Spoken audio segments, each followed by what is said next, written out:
2 Samuel chapter 18. And David numbered the people that were with him, and set captains of thousands and captains of hundreds over them. And David sent forth a third part of the people under the hand of Joab, and a third part under the hand of Abishai, the son of Zeruiah, Joab's brother, and a third part under the hand of Ittai the Gittite. And the king said unto the people, I will surely go forth with you with you myself also. But the people answered, Thou shalt not go forth, for if we flee away, they will not care for us. Neither if half of us die, will they care for us. But now thou art worth 10,000 of us. Therefore now it is better than thou succour us out of the city. And the king said unto them, What seemeth you best I will do. And the king stood by the gate side, and all the people came out by hundreds and by thousands. And the king commanded Joab and Abishai and Ittai, saying, Deal gently for my sake with the young men, even with Absalom. And all the people heard when the king gave all the captains charge concerning Absalom. So the people went out into the field against Israel, and the battle was in the wood of Ephraim, where the people of Israel were slain before the servants of David. And there was there a great slaughter that day of 20,000 men. For the battle was there scattered over the face of all the country, and the wood devoured more people that day than the sword devoured. And Absalom met the servants of David, and Absalom rode upon a mule, and the mule went under the thick boughs of a great oak. And his head caught hold of the oak, and he was taken up between the heaven and the earth, and the mule that was under him went away. And a certain man saw it, and told Joab, and said, Behold, I saw Absalom hanged in an oak. And Joab said unto the men that told him, And, behold, thou sawest him, and why didst thou not smite him there to be to the ground? And I would have given thee 10 shekels of silver and a girdle.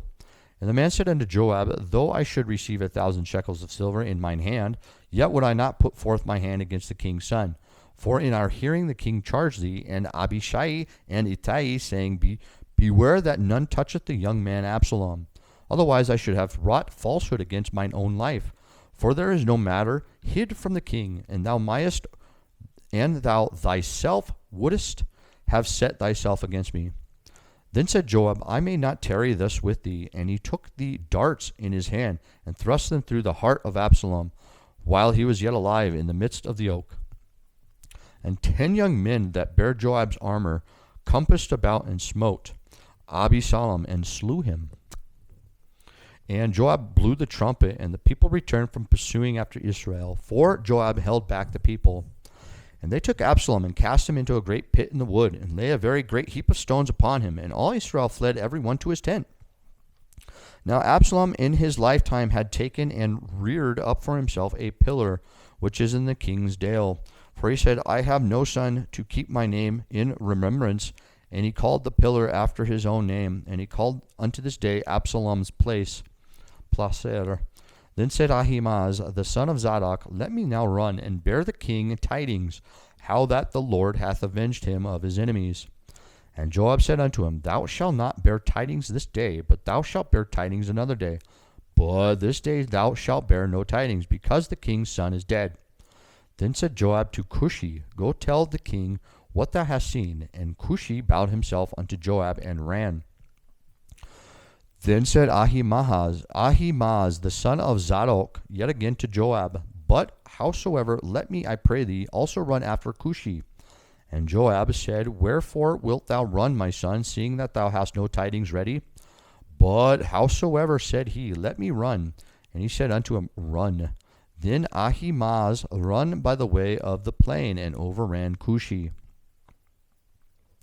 And David sat between the 2 gates, and the watchman went up on the roof after the gate in the wall, and lifted up his eyes, and looked, and behold, a man running alone. And the watchman cried and told the king. And the king said, If he be alone, there is tidings in his mouth. Tidings, plural, tidings in his mouth. And he came apace, and drew near.